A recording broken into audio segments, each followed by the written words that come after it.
Before we dive into the blood-soaked madness of this 88 film slasher classic collection review, a quick heads up for listeners and viewers alike. These episodes come straight from the podcast Under the Stairs archives, recorded before the launch of the YouTube channel and long before video podcasts became part of the show. These reviews were originally crafted purely for audio. So if the production feels a little rougher around the edges or a little more stripped back than current episodes, that's because you're hearing the show in its earlier form, raw, passionate, and let's be honest, a little waffly at times. Whether you're revisiting these reviews or discovering them for the first time, please sit back and relax and enjoy this trip through the golden age of mass killers, inventive gore, and VH era nightmares.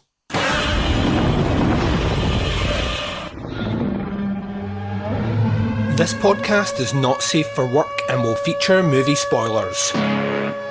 It will feature scenes described of a graphic nature. It will contain language which most listeners may find offensive. Welcome to the podcast Under the Stairs.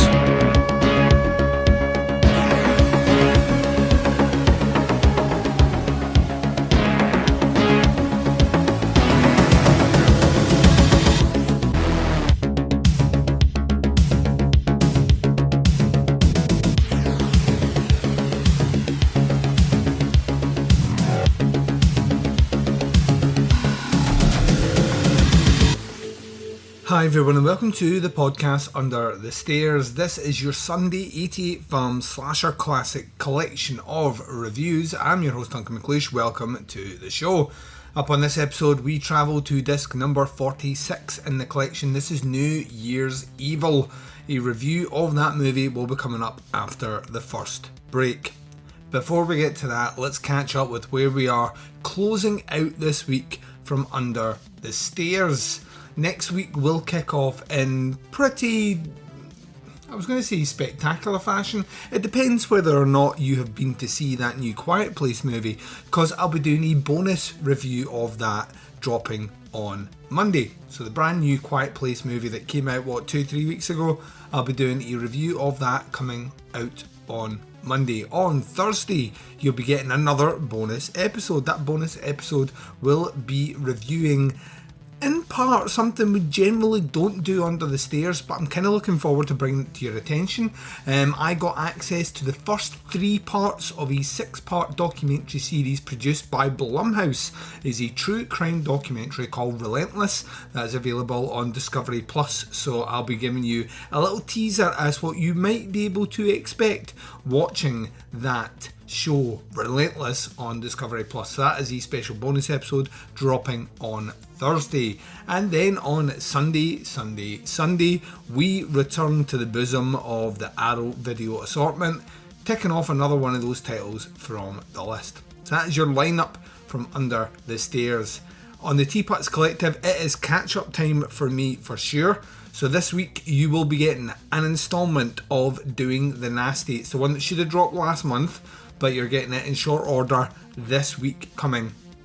You'll be getting an episode of Opera Omnia in close proximity to that as well. So I'm going to try and aim to have that out for the end of the week as well. So keep your eyes peeled for that. So yeah, myself and Mark doing some more Doing the Nasty. And then myself and Bo ticking off Zodiac towards the end of the week. And that is your lineup there, ladies and gents. It is a pretty spectacular lineup, if I do say so myself. And I am saying it, so you know it counts. Okay, let's take a short break, shall we? You're going to hear promos for shows that I love. You're going to hear the trailer for New Year's Evil. When I return, I'm discussing that movie, the number 46 disc in the collection. Finally making its way. We are so tantalisingly close to being all caught up. There's only 3 titles after this, and that is us all caught up with the collection. And then we can put a pin in that motherfucker in time for the missing discs in the Italian collection coming out, and then we can roll right into that. Seamless. Ooh, tasty. Coming right up right after this. Hello, this is The Doom Show. Keep on keeping on and keep on trucking, America. We don't listen to our feedback because we don't get any. The truth hurts. I just alienated the 2 people that give us constant feedback. Sorry, guys. That's gotta go. That's gotta go in there.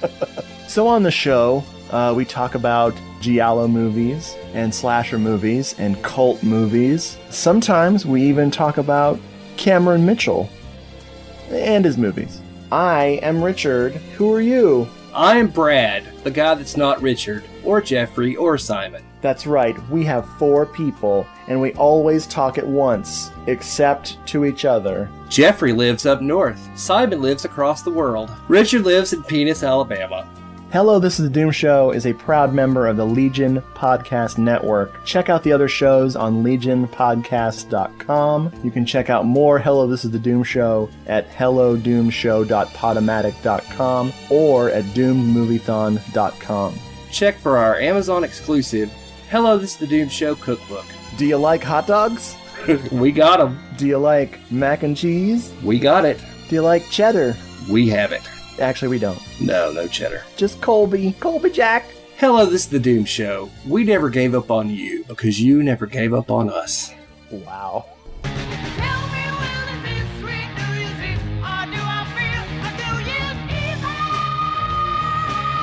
On the one night they were celebrating New Year's Eve, he was out, ending their life. I'm going to commit murder at midnight.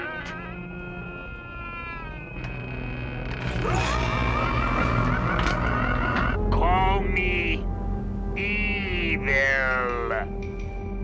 Every New Year's Eve, the caller came out.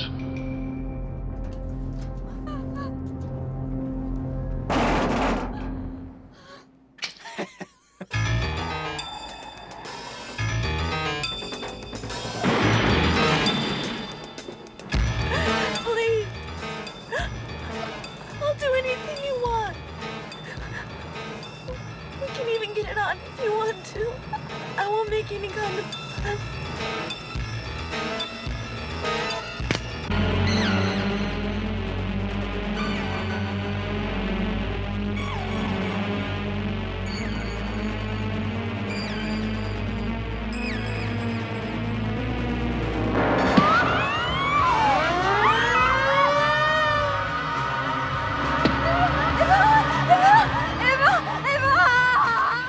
One terrifying night of unspeakable evil. New Year's Evil. And welcome back. So you've just had the trailer for New Year's Evil. This is disc number 46 in the Slasher Classic Collection. Let me give you some deets as listed on the website. It goes a little something like this. As the minutes tick down to the end of the year, TV presenter Blaze, played by Roz Kelly, gets a call from a man who calls himself Evil. He tells her he's celebrating New Year's Eve with a murder spree and that Blaze herself will be the final victim of the night. Soon enough, he starts showing he means business. Will Blaze survive to sing Auld Lang Syne again? A treat from the golden age of slasher movies, the party people at 88 Films are proud to present New Year's Evil on the first time Blu-ray in the UK, completely uncut. Special features here: limited edition slipcase, limited to 3000, a limited edition booklet with Midnight Chimes and Killer Crimes by Andrew Graves, limited to 3000 as well, a high definition transfer from the 35mm archival elements, remastered English subtitles, original mono soundtrack presented in DTS HDMA, audio commentary by director Emmett Alston, audio commentary by The Hysteria Continues, the Slasher Living podcast, an audio commentary by critic and journalist Scott Hannison, The Making of New Year's Evil, original theatrical trailer, video essay by Chris O'Neill, reversible sleeve with alternate artwork, and some technical specs here. Region lock to Region B, the picture format is HD 185.1, audio format is DTS HDMA mono, language is English, subtitles English, certification 18, and the runtime is 85 minutes. Right, first time watch for me. I thought I'd seen this one before actually, and I was almost convinced, even by about the 15-minute mark to 20-minute mark, that this was one that I had seen before. There was something that was kind of ringing a bell, and then it went completely off the rails for me, and I didn't recognise anything, not even the ending, which is usually a good indicator as to whether or not you've seen a slasher movie before. You usually tend to remember the deaths and or the ending. So this is essentially first time watch for me, and I'll be honest with you, this is a movie that didn't really resonate with me for a couple of big issues. I think the first big issue for me is this is one of these slasher movies where we are constantly doing the whole, oh, he's a live band playing music. That sort of thing it never works for me. Never works for me, because it feels like a really, almost a cynical way to segue like bands who are relevant at the time into your movie. And I never find an interesting backdrop. I never find the interesting backdrop of people dancing and, you know, having a party against a killer stalking and killing people as a really interesting dynamic. If anything, I find it kind of off-putting. I don't mind it in the occasional scene, Graduation Day being a great example of that, where we had that like 7-minute musical number in the middle with kids dancing at a party, and then you have it on the other side. Or even something like Terror Train, where the conceit of that one is there's a party on a train and there's a killer on it as well. When you extract it from that, it gets a bit annoying for me, especially when we're going back to another music number. I'm just kind of like, let's move this along. I also think that the fact that you kind of know who the killer is at early doors in this one is detrimental to it. I kind of almost felt in part that we weren't getting the full realm of what we should be getting in a slasher movie. Some of that mystique and mystery is kind of gone.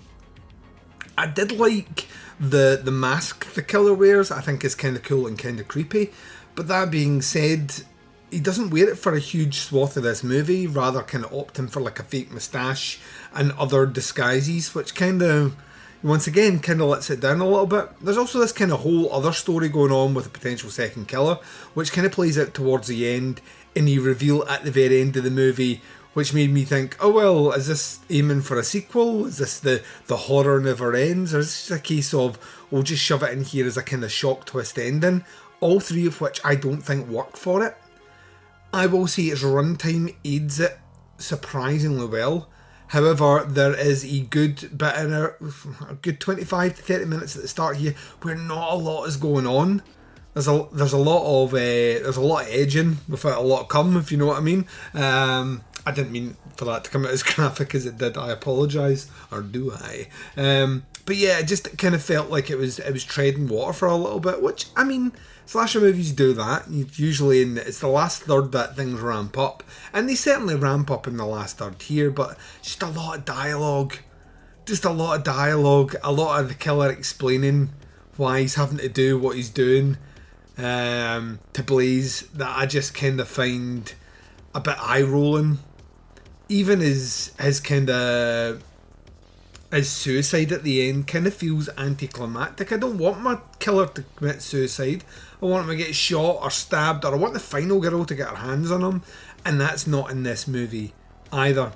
I think it also suffers from some pretty bad acting. If I'm honest, things are like beyond cringe and cheese. It's just like really not great casting at all. I always feel like I'm overly critical, so let me swing into things I did like. I did like the deaths in this. Some of the arranged kind of bodies after the deaths are really fucking cool, like to a point where I was like, that's gnarly. I love that visual. And they don't really skimp on that. They give you a couple of really good kind of after shots of bodies being found in a way which, you know, made me smile, made me happy. I just wish there'd been more of that in this movie. It's an awkward one in terms of its release as well. It's not exactly one of those movies that was out towards the end, and it's also at the same time not one of those movies that was out like right at the very, very start either. It exists probably just before what they would class as the heyday of the slasher, but also once again after the point where you're getting loads of them. So we're just picking anything we can and throwing a date against it as a way to make our movies seem like an event that people can go for, almost the same way that like a giallo would do. Well, it has to have a colour, it has to have an animal, and has to have an object in it in order to be a giallo, because that's what Argento did. It's the same idea with coming off the back of Halloween and Friday the 13th. It has to, represent a day, graduation day, April Fool's Day, happy birthday to me, like that sort of idea. So, I mean, I can see why they did it. I just don't think it necessarily works overall for it. It feels like, in paper, the kind of idea of a telethon on Hogmanay or New Year's Eve as a setting, one of these shows where everyone's dancing, you're phoning in to pass on your messages towards the end of the year, kind of seems like an interesting element on paper. I just, like I say, what it ends up with is a lot of cut shots of, and here are the next band, and then that band plays a song that I couldn't give a fuck about, and people dance badly in front of it, and then we cut away to another shot of the killer stalking someone, and then back to someone. It's just too much of that. They lean too much in to that delivery of the movie that it just doesn't work for me overall. It's by no stretch of the imagination the worst movie that I've seen in this collection. And I mean, as slasher movies go, it's a competent enough movie without a huge runtime, which I think is a huge tick towards it. It's just, it's just not great either. It's middle of the road for me. In terms of a grade for this one, because I really don't have anything else to say about it, and I just want to keep beating up on it. In terms of a grade, it's a 2.5 out of 5. I don't know how quick I'd go back to this one unless I was picking a theme of movies that involved, New Year or end of the year or something along those lines. Potentially I could put that in there, but it'd be one of those ones that I would put in probably towards the beginning of the night where I know people are going to be having some drinks, eating some popcorn, and not having to spend every second trying to work out exactly what's going on or follow what characters are doing. It's not that sort of movie. I think that's a fool's errand if you try that. So yeah, a 2.5 out of 5 for New Year's Evil. I'm going to take a short break. When I come back, I'll be closing out the show and letting you know what we'll be doing is disc number 47 in the collection right after this. And you've been listening to the podcast Under the Stairs. This has been your Sunday 88 Film Slasher Classic series of reviews. We've been doing disc number 46, New Year's Evil. In 3 weeks' time, we'll be sitting down with disc number 47 in the collection. This is Grandmother's House, another title that I know very little, if nothing, about at all. Now, I'm going to stress this over the next couple of Slasher Classic episodes. As it stands just now, 88 Films have only released up to disc number 49, so there's only 3 titles left to cover. At that point, we are waiting on them kind of either announcing a new slate of titles or what is rumoured to be the 50th and final one in the collection. So we'll know, I imagine, in the next couple of months, but essentially in the next 9 weeks we will be fully caught up with the series and putting a pin on it and not touching it until anything else is released. But before we get too far ahead of ourselves, Grandmother's House. Let's give you some details as listed on their website. It says, and you thought your family were weird. After the death of their father leaves them as orphans, David and Lynn are sent to live with their grandparents they barely know. But they're nothing like the children expected. In fact, David soon starts to believe that the old dears are actually stone cold killers, and that he and his little sister are next on the list. Produced by Nico Mastro... I can never pronounce this guy's name. Nico Mastorakis, potentially. The man behind infamous video nasty Island of Death. Grandmother's House is a twisted gothic thriller with some nasty surprises up its sleeves. 88 Films are proud to present this most unusual piece of family entertainment.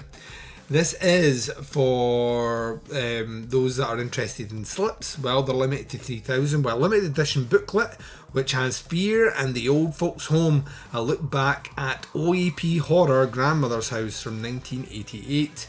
It has booklet notes by Andrew Graves, once again limited to 3,000. This is a 4K transfer from the original 35mm camera negative. It has optional English subtitles, a 5.1 DTS HDMA soundtrack, and a 2.0 DTS HDMA soundtrack. It has optional English subtitles, and we have some special features in the form of The Mysterious Woman, an interview with actress Brink Stevens, Back to Grandmother's House, an interview with director Peter Rader, Slow and Steady, an interview with writer and cinematographer Peter Jensen, archival making of featurette, an original trailer, stills gallery and reversible sleeve. This is region unlocked, so available in regions A, B and C. The picture format is HD 185.1, audio format is DTS HD ME 5.1 and 2.0. Language is English, subtitles English, certification 15, runtime 1 hour and a half. So that's where we'll be going in 3 weeks' time, a little trip to grandmother's house. There's a multitude of ways to check out the show wherever you're listening to us right now. Hit subscribe, that way you get the shows as and when you drop, and access to the entire back catalogue of Teapot's content. You can also subscribe to that Teapot's Collective as well. Please do. If you subscribe to the Teapot's Collective, you get access to all the other shows that I put out. Where to begin with, Opera Omnia, Doing the Nasty and Chronicle, plus their entire archives as well. Subscribing to both those feeds is the best way to support what I do under the stairs. You can jump across to our website, tputscast.com, to find links to all those shows, as well as a link to the special spin-off show, Jaws is Shite and Other Regrettable Outbursts, which features myself, the Baz, and Scott and Liam from Scott and Liam vs. Evil, where we drink far too much, we talk about regrettable life stories, or life choices, we talk about weird stories from around the world, and read out your listener messages. It is fun, it is booze based, and it is banterific. So check it out, Jaws is Shite and Other Regrettable Outbursts, exclusively available at tputscast.com. You can jump across to Facebook and check us out at facebook.com/groups/tputscast. To check out the Teapot's Collective on Facebook, it's facebook.com/tputscast, and Jaws is Shite can be found at facebook.com/groups/regrettablepod. Reach out and interact myself and the Baz on the twin prongs of social media sexiness. Instagram and Twitter both can be followed at tputscast. The podcast Under the Stairs returns tomorrow with a bonus episode on a Monday. You know, that doesn't feel right, but it is. It'll feel right when it lands. I'll be discussing A Quiet Place 2, which I saw at the cinema this week, and I've been eagerly waiting off to drop a review on it. So you'll find out my thoughts and my views on A Quiet Place 2 coming tomorrow. And until then, wherever you are, whatever the time zone is, and whatever you're up to in this big bad world of ours, please take care of yourselves out there. This is Duncan McLeish broadcasting live from Under the Stairs, and I am signing off.